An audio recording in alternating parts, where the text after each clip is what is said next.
नमस्ते सदा वत्सले मातृभूमि। आज हम लोग मद्रास हाई कोर्ट के एक दो जजों की बेंच के जजमेंट का डिस्क्रिप्शन करने वाले हैं, उसको एनालाइज करने वाले हैं।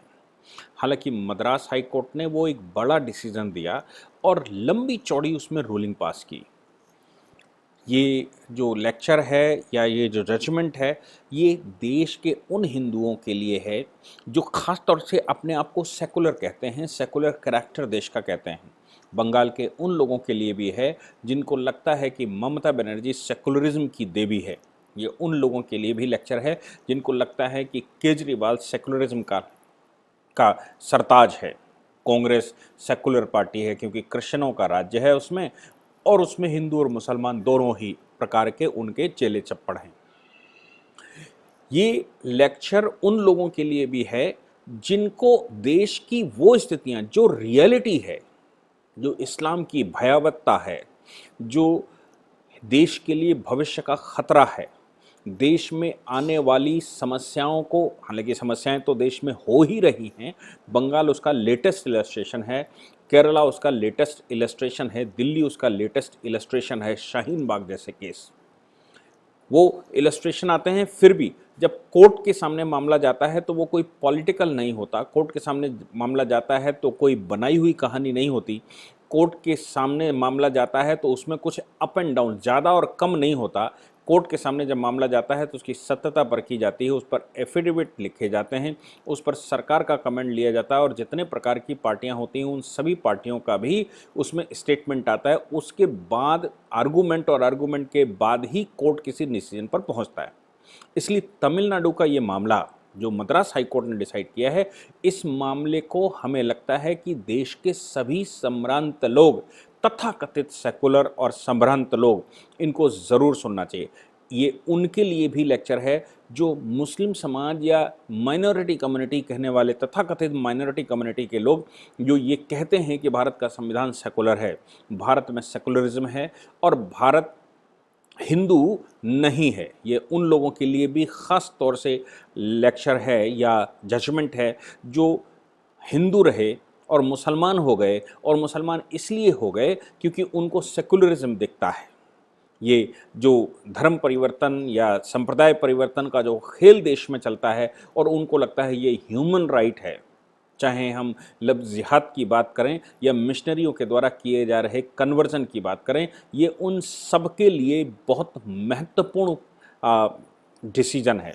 कि इसका नाम ऑनरेबल मद्रास हाई कोर्ट के बेंच ने 30 अप्रैल को ये जजमेंट दिया।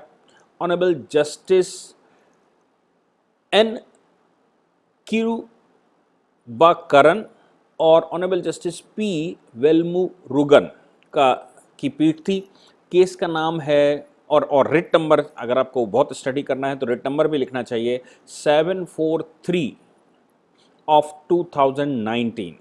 इसमें दो पिटिशनें हैं, 743 रिट एप्लीकेशन नंबर 743 और 2064 ऑफ 2019। साथ में क्रिमिनल मिसलिनियस पिटीशन नंबर है 5984 एंड 21568 ऑफ 2019।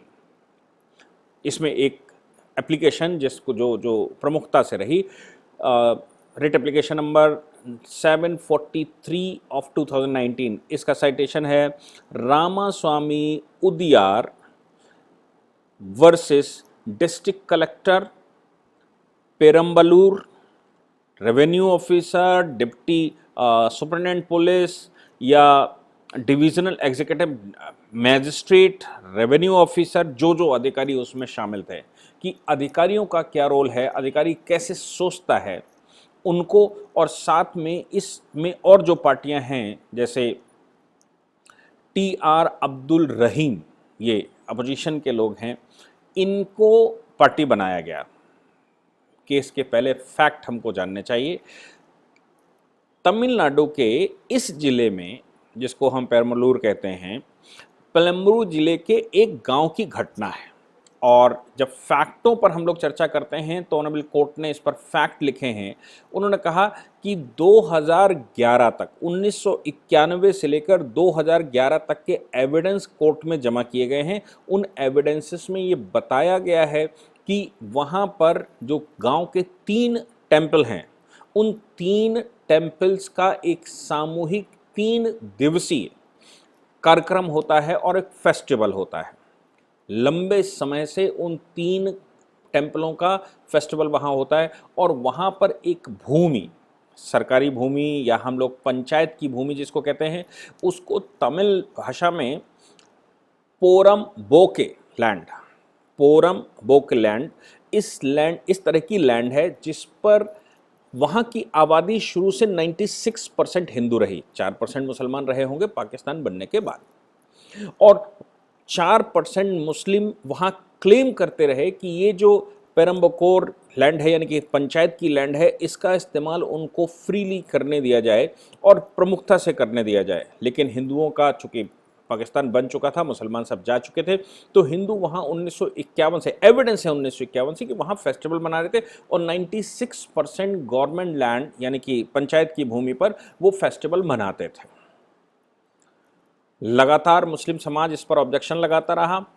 अब डेमोग्राफी चेंज हुई, डेमोग्राफी तो चेंज होनी ही थी। वो इसलिए चेंज होती है क्योंकि 17-18 वर्ष की उम्र में मुसलमान हर हालत में अपने बच्चे का विवाह कर देता है, चाहे वो कमाता हो या ना कमाता हो, चाहे वो कुछ करता हो या ना करता हो। इवन 2 और 3 मैरिज, और लव जिहाद भी करके आएगा तो उसका स्वागत करते हैं। हिंदू समाज की एक बड़ी भारी समस्या है कि वो बच्चे की शादी आज इस समय एवरेज एज 28-29 के बाद करता, कुछ करने तो लगे, कुछ कमाने तो लगे, कुछ खिलाने लायक तो हो जाए। और तब तक, जब तक ये हिंदू का बेटा 28-29-30 साल का होता है, तब तक उसके दोस्त जो एक मुस्लिम समाज का है, उसके 5 बच्चे हो चुके होते हैं। और फिर 5 बच्चे जब उसके हो चुके होते हैं, उसमें से बड़ा बेटा इसकी शादी के समय पर 10-12 साल का होता है। और इसके बेटे, यानी कि जब हिंदू समाज की 2 पीढ़ियां होती हैं या 3 पीढ़ियां होती हैं, तब मुस्लिम समाज की 5 पीढ़ियां आ चुकी होती हैं। और रेट तो हम जान ही रहे हैं कि उन्होंने कहा है कि अल्लाह ने कोई रोक नहीं लगाई, बच्चे तो अल्लाह की देन है, इसलिए वो धरती तो अल्लाह ने दी है सबको खाने पीने के लिए, इसलिए उनको छोड़ दो, कोई दिक्कत नहीं है कि कितना लोड है, वो सब वो देखेगा। इसलिए हमारी जब 2 पीढ़ियां पैदा होती हैं, तब उनकी 3 पीढ़ियां पैदा हो चुकी होती हैं। जब हमारी 3 पीढ़ियां पैदा होती हैं तो ऑन एवरेज उनकी 5 पीढ़ियां आ चुकी होती हैं। और स्पीड क्या तेज होती है। इस पर बहुत सारा समाज ये कह सकता है कि यूनिफॉर्म सिविल कोड लाओ। यूनिफॉर्म सिविल कोड लाने के साथ साथ वो ये भी कह सकता है कि बच्चे रोको अभियान लाओ, बच्चों पर नसबंदी करवाना, ये कॉन्स्टिट्यूशनली वैलिड नहीं है, वर्ल्ड रिलीजियस राइट्स के तहत वैलिड नहीं है, और ये प्रैक्टिकली संभव भी नहीं है कि हिंदुस्तान के अंदर बच्चों पर रोक लगाई जा सके। क्योंकि बच्चे जब पैदा हो गए, हिंदू समाज का भी ये सीधा प्रिंसिपल है कि जो बच्चा पैदा हुआ है, जो माँ के गर्भ में बच्चा आया है, वो ईश्वर की संतान है, वो देश की संतान है, उसको गर्भ में भी मारा नहीं जा सकता कानूनन आज तक। और जो बच्चा पैदा हो गया है, उसके फंडामेंटल राइट्स होते हैं, इसलिए उसके फंडामेंटल राइट से वंचित इस आधार पर नहीं किया जा सकता कि पॉपुलेशन बढ़ रही है। तो लीगली बहुत सारी एनोमलीज हैं, कभी सोल्यूशन बड़ा निकलेगा, तानाशाही का तो बात अलग है, लेकिन सेकुलरिज्म या कॉन्स्टिट्यूशनली इसका कोई सोल्यूशन नहीं है। उसका एक ही सोल्यूशन है, हिंदू समाज भी उसी स्पीड में, उसी एज ग्रुप में अपने बच्चों की शादियां करना शुरू करे और बच्चों की पैदाइश करें। कि population can be, the solution of the population is the population. वो भूल जाइए कितना लोड था, कितना लोड बढ़ेगा और अर्थव्यवस्था पर क्या लोड बढ़ेगा। क्यों? क्योंकि अर्थव्यवस्था का लोड आपको आप तभी संभल पाएंगे जब आप जीवित रहेंगे। अगर आप जीवित ही नहीं रहे तो पाकिस्तान का हाल हो जाएगा, उनको अर्थव्यवस्था से कोई मतलब नहीं, खाड़ी के देशों का हाल हो जाएगा, अफगानिस्तान में अर्थव्यवस्था से कोई मतलब नहीं, मार काट से सिर्फ मतलब है। तो आपकी आबादी जब खत्म हो जाएगी तो अर्थव्यवस्था किसके लिए संभाल कर रखेंगे जब हमारी आबादी ही नहीं रहेगी। इसलिए आज की जो मुख्य आवश्यकता है वो है population can be countered by the population. ये एक बड़ा इलस्ट्रेशन हमारे देश में है कि इस केस में वो कह रहे हैं कि 3 मंदिरों का जो 2011 तक पीसफुल फेस्टिवल मनाया जाता रहा, उस पर 2011 में वहाँ के मुस्लिम समाज ने मना करना शुरू कर दिया और उन्होंने कहा अब आबादी हमारी ज़्यादा हो चुकी है, 4% आबादी जिसकी हुआ करती थी 1951 में, वो आबादी बढ़कर अब मेजॉरिटी में पहुंच गई है कुछ क्षेत्रों में वहाँ पर उस गांव में। तो उस गांव के इन मुस्लिम नई आबादी ने ये कहना शुरू कर दिया कि तुम अब इस फेस्टिवल को नहीं मना सकते।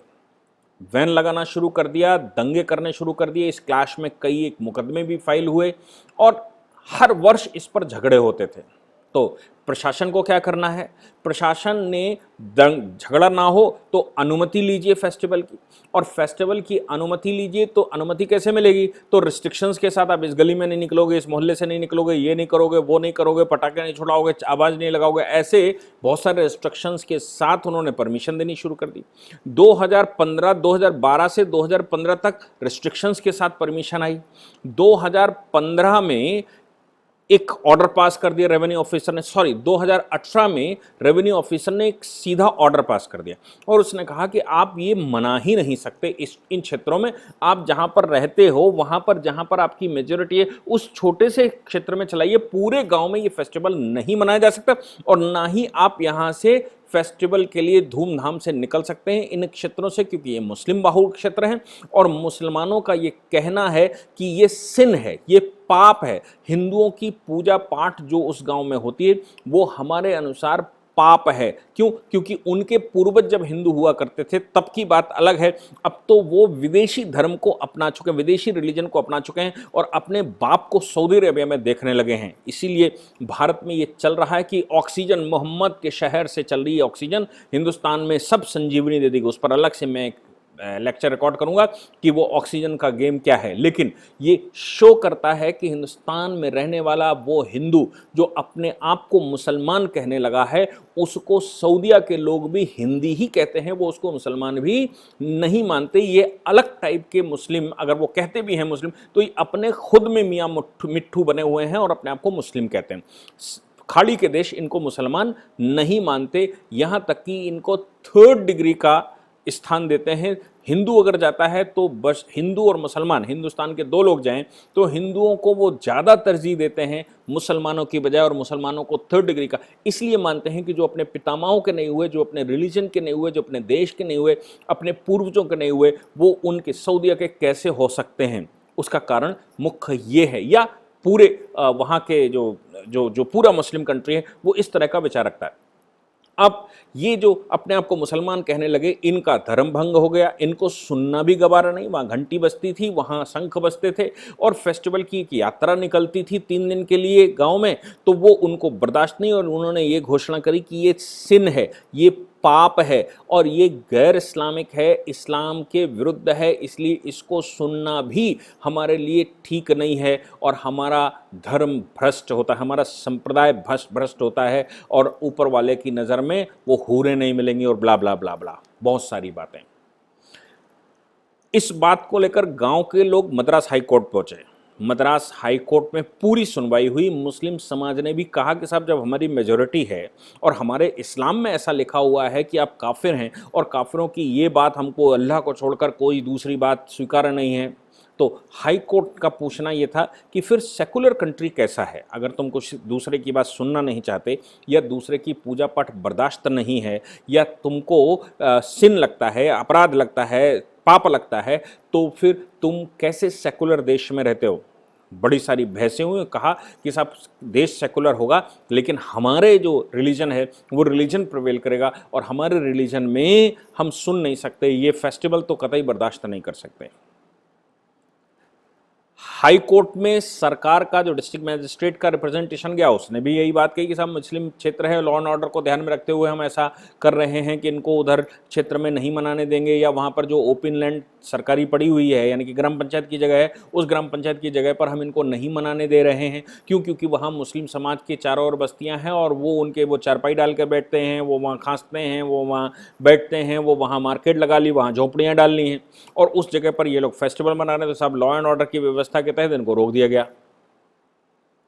हाई कोर्ट ने यह कहा कि डिस्ट्रिक्ट म्युनिसिपैलिटी एक्ट 1920 की धारा 180 ए के अनुसार जो भी प्रॉपर्टी स्टेट की है उस पर किसी भी प्रकार से कोई कास्ट, क्रीड, रिलीजियस तरीके से कब्जा नहीं किया जा सकता है या उस पर इस बात को रखते हुए वहाँ इस्तेमाल नहीं किया जा सकता। हाई कोर्ट की जो बात की टिप्पणियां हैं, उन टिप्पणियों को अगर आप सुनेंगे तो बड़े सलीके से हमको समझ में आएगा। हाई कोर्ट का कहना है कि आप मुझे बता दीजिए, अगर आज आपने इनको रिलीजियस जो फेस्टिवल है उसको करने से रोक दिया तो कल आप कहेंगे कि रोड के दोनों तरफ मुसलमान रहते हैं इसलिए यहाँ से निकलने नहीं देंगे। परसों आप कहेंगे कि जो सरकारी भूमि है इसके चारों ओर हम रहते हैं इसलिए आप यहाँ निकल नहीं सकते। अगले दिन आप कहेंगे कि आप अपना भोजन नहीं बना सकते। अगले क्षण आप कहेंगे कि इस एरिया में आप पूजा भी नहीं कर सकते। अगली क्षण आप कहेंगे आप अपने बच्चे नहीं पैदा कर सकते। अगले क्षण आप कहेंगे कि आपको तो इस्लाम ही स्वीकार करना पड़ेगा। क्यों? क्योंकि Islam is the true religion. ये हाई कोर्ट ने चिंताएं जाहिर करते हुए कहा कि अगर ये परंपरा डाल दी गई और ये सरकारों ने ऐसा डाला कि मुस्लिम मेजॉरिटी है इसलिए आप यहाँ पूजा पाठ नहीं कर सकते या फेस्टिवल नहीं मना सकते, तो कल को ये परिणाम निकलने वाला है कि मुस्लिम समाज जहाँ कहीं भी बढ़ेगा 4% से जो 64% हो जाएगा जहाँ कहीं भी, वहाँ हिंदू समाज को रहने की अनुमति ही नहीं होगी।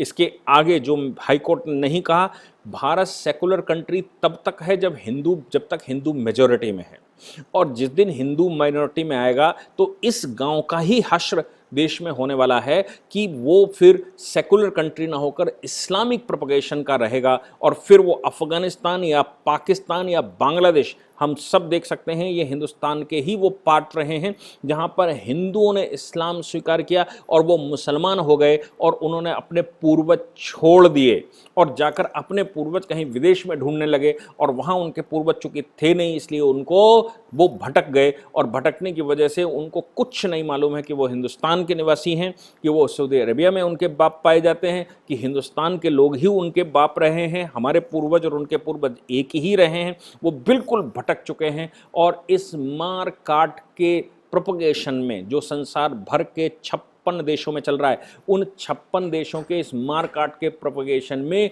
वो फंस चुके हैं और गलत रास्ता अपना चुके हैं। ये गलत रास्ता रिलीजियसली वैलिड कहा गया, रिलीजियसली पॉलिटिकली करेक्ट कहा गया। तो ये जो पॉलिटिकली करेक्ट या रिलीजियसली करेक्ट रास्ता है वो हिंदुस्तान का रास्ता कभी नहीं रहा, और अब ये समस्या हिंदुस्तान में आकर सामने खड़ी हो गई है। ये मद्रास हाई कोर्ट ने राज्य सरकार को, डिस्ट्रिक्ट एडमिनिस्ट्रेशन को बड़े लताड़ते हुए बहुत सारी बातें कहीं कि अगर ये अनुमति रोक कर दी गई या आपने ऐसा प्रेसिडेंट डाल लिया है इस आधार पर कि कोई रिलीजन वहाँ पर मेजॉरिटी में है, तो देश नहीं चल सकता, भारत के इस सेकुलर करैक्टर को नहीं बचाया जा सकता। इसलिए अभी तो हाई कोर्ट ने ऐसा ऑर्डर कर दिया कि आप ये करके आइए, लेकिन मुझे लगता है कि हाई कोर्ट और सरकारें, चाहे मोदी सरकार हो, चाहे योगी सरकार हो, चाहे हाई कोर्ट, ये कब तक इस प्रकार के ऑर्डर करके हमको बचा सकते हैं? कब तक बंगाल में आप 356 क्लेम करते रहेंगे? जब तक बंगाल में मेजॉरिटी में हिंदू है तब तक तो आप कह सकते हैं कि यहाँ 356 लगा दीजिए, लेकिन जिस समय बराबर हो गया उस समय क्या आप कह पाएंगे 356 लगाने के बाद भी वहाँ कोई सोल्यूशन निकल सकता है? क्या राष्ट्रपति शासन लगाने के बाद भी कोई सोल्यूशन निकल सकता है? क्या पाकिस्तान में राष्ट्रपति शासन लगाने के बाद तहरीके लब्बैक पाकिस्तान ने कोई सोल्यूशन निकाला? क्या पाकिस्तान में इमरजेंसी डिक्लेयर करने के बावजूद तहरीके लब्बैक पाकिस्तान ने कोई सोल्यूशन निकलने दिया?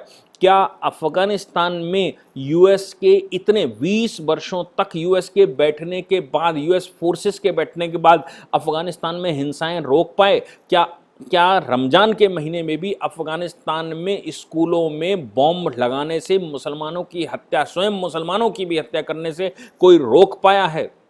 ये हमें पूरे हिंदुस्तान को विचार करना पड़ेगा। और पॉपुलेशन का काट सिर्फ पॉपुलेशन है, पॉपुलेशन का काट सरकारें नहीं हैं, पॉपुलेशन का काट संविधान नहीं है, पॉपुलेशन का काट कोई कानून नहीं है, पॉपुलेशन का काट सिर्फ पॉपुलेशन है। अगर पॉपुलेशन कम होती गई, और पॉपुलेशन को रोकने का कोई विधान भी नहीं बनाया जा सकता जब तक हम सेकुलर हैं, या हम डेमोक्रेटिक हैं, या हम हिंदू राष्ट्र हैं, हिंदू राष्ट्र में कभी भी पॉपुलेशन को कंट्रोल करने की कोई विधि नहीं बनाई जा सकती। इंदिरा गांधी ने 1975 में बनाने का प्रयास किया था और क्या हश्र हुआ ये सब ने देखा। हिंदू ही सबसे बड़ा विरोधी इंदिरा गांधी का उस समय हो गया था जब उसने पॉपुलेशन कंट्रोल करने की प्रयास किया था। इसलिए प्रैक्टिकली जो संभव नहीं, प्रैक्टिकली जो संभव है वो ये है कि हमारी आबादी भी 18 साल का बच्चा, 19 साल, 20 साल का बच्चा होता है, 20 साल की उम्र में सही समय पर उसका विवाह हो जाए, ताकि 5 पीढ़ियां और 3 पीढ़ियों का डिफरेंस खत्म हो जाए, एटलीस्ट 2 पीढ़ियों का डिफरेंस खत्म हो जाए, और साथ में उसको भी उतने और या उससे ज्यादा बच्चे पैदा करने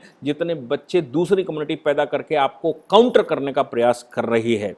बच्चे जीवित रहेंगे, मेजॉरिटी में रहेंगे तो जीवित रहेंगे, अगर माइनॉरिटी में रहेंगे तो जब जीवित ही नहीं रहेंगे तो फिर अर्थव्यवस्था कहां लेकर जाओगे और कैसे देखोगे? क्या अफगानिस्तान में अर्थव्यवस्था देखी जा सकती है? क्या पाकिस्तान में अर्थव्यवस्था देखी जा सकती है?